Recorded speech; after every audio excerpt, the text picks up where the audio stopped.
कायम मकाम governor Sindh Awais Qadir governor office बंद होने पर मामला हाई कोर्ट ले गए। अदालत का फौरी तौर पर इजलास के लिए गवर्नर हाउस के दफातर खोलने का हुक्म। अमल दरामद की रिपोर्ट पेश करने की हिदायत। कहा कायम मकाम गवर्नर हाउस के किसी भी हिस्से को इस्तेमाल कर सकते हैं। अवैस कादिर शाह ने कहा आज आइन की तौहीन हुई है। आईनी ओहदे पर बैठा शख्स अगर आइन की पासदारी नहीं करेगा तो क्या होगा। गवर्नर सिंध कामरान टिसोरी की प्रिंसिपल सेक्रेटरी को वाकई की इंक्वायरी मुकम्मल करने की हिदायत। कहा गवर्नर हाउस हमेशा आवाम के लिए खुला है। अवैस कादिर शाह बतौर स्पीकर और जाती हैसियत में काबिल एहतराम है।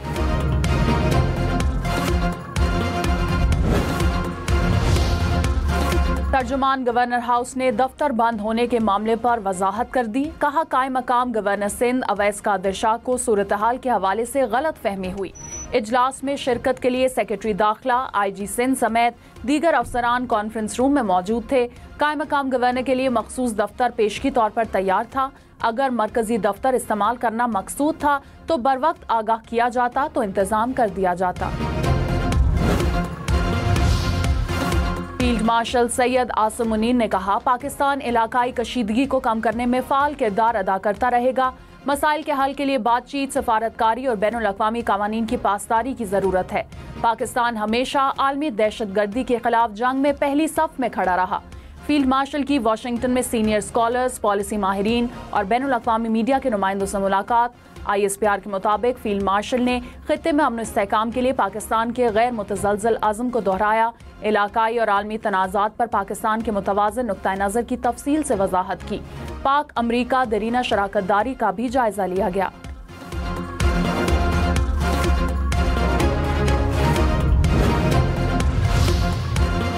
फील्ड मार्शल ने मार्का हक और ऑपरेशन बुनियानो मरसूस की तफसीलात पर रोशनी डाली। दहशतगर्दी के हवाले से पाकिस्तान का मौक़िफ़ बयान किया। फील्ड मार्शल ने पाकिस्तान में IT, ज़राअत, मादनियात, कुदरती वसाइल समेत सरमायाकारी के बेशुमार मौक़ों पर गुफ्तगू की। मुश्तरका खुशहाली के लिए आलमी शराकतदारों को इन शोबों में ताउन की दावत। शुरका ने पाकिस्तान की असूली और मुस्तकिल पॉलिसीज़ की तारीफ की।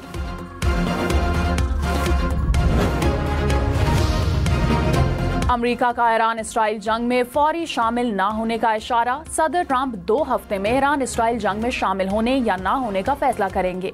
तर्जुमान व्हाइट हाउस ने बता दिया। कहा ईरान के साथ मुमकिन मुज़ाकरात की बुनियाद पर फैसला किया जाएगा। ईरान के पास न्यूक्लियर हथियार नहीं होना चाहिए। यूरोपीय रहनुमा ईरान को सदर ट्रंप का पैगाम पहुंचाएंगे। ईरान से बातचीत के वाज़ेह मौक़े मौजूद हैं। डोनाल्ड ट्रंप की कोशिश होती है कि मसाइल का हल मुज़ाकरात से निकले। अमरीकी सदर की तरजीह है कि मशरिक़ वस्ता में अमन हो।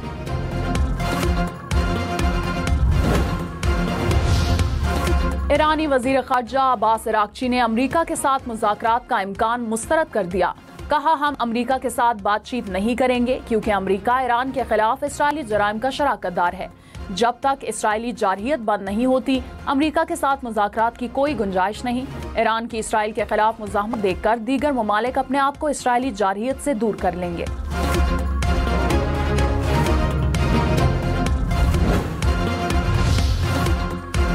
जस्टिस जमाल खान मंदुखेल ने कहा क्या सुप्रीम कोर्ट कुछ भी कर सकती है। कल को फिर हम कह दें कि वज़ीर आज़म फारिग है। मखसूस नशिस्तों के केस में रिमार्क्स। कहा क्या सुप्रीम कोर्ट को हर केस में बेपनाह इख्तियारात हासिल हैं। इस नुक्ते की भी वजाहत करें। मुकम्मल इंसाफ जरूरी है या तकनीकी रुकावटें।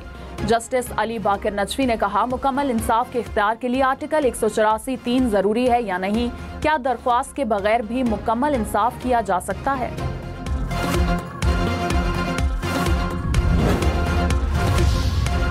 लाहौर हाई कोर्ट का ट्रायल कोर्ट्स को गवाहों के बयानात अंग्रेजी के साथ उर्दू में भी तहरीर करने का हुक्म। जस्टिस तारिक नदीम ने करार दिया कि मातहत अदालतों में उर्दू जुबान में बयानात तहरीर करने का 1973 का नोटिफिकेशन मौजूद है।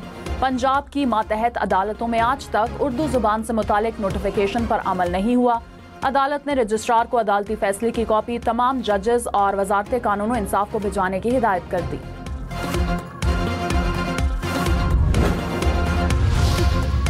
वज़ीर आला खैबर पख्तूनख्वा अली अमीन गंडापुर की सूबाई असम्बली तहलील करने की धमकी। कहा खैबर पख्तूनख्वा की हुकूमत को गिराने की कोशिश की जा रही है। बजट पास नहीं करते तो वफाक फाइनेंशियल इमरजेंसी की बुनियाद पर सूबे का कंट्रोल संभाल सकता है। किसी भी वक्त असम्बली तहलील कर सकता हूँ। बजट पर मुशावरत के लिए बानी PTI से मुलाकात नहीं कराई जा रही। बानी PTI की मंजूरी के बाद ही खैबर पख्तूनख्वा का बजट मंजूर कराया जाएगा। वज़ीर मुमलिकत बिलाल अजहर कयानी ने कहा कि हुकूमत ने मुआशरे के तमाम तबकात को मुमकिना हद तक रिलीफ देने की कोशिश की। सरकारी मुलाजमीन की तनख्वाहों में 10% इजाफा किया गया। बेनज़ीर इनकम सपोर्ट प्रोग्राम के बजट में भी नुमाया इजाफा किया। मौजूदा माली साल के अहदाफ हासिल किए जा चुके। ज़र मुबादला के ज़खायर में बेहतरी आई। पॉलिसी रेट 22% से कम होकर 11% तक आ गया। हुकूमत ने बजट भी पेश किया और IMF के साथ नया प्रोग्राम भी कामयाबी से तय किया। नायब वज़ीर आज़म इसहाक डार की ज़ेर सदारत कराची इंडस्ट्रियल पार्क से मुतालिक इजलास। पाकिस्तान स्टील मिल्स की साइट पर जदीद सनती मरकज बनाने की तजवीज़ पर गौर। नायब वज़ीर आज़म का सनती पार्क्स के क़याम के अमल को तेज करने पर जोर।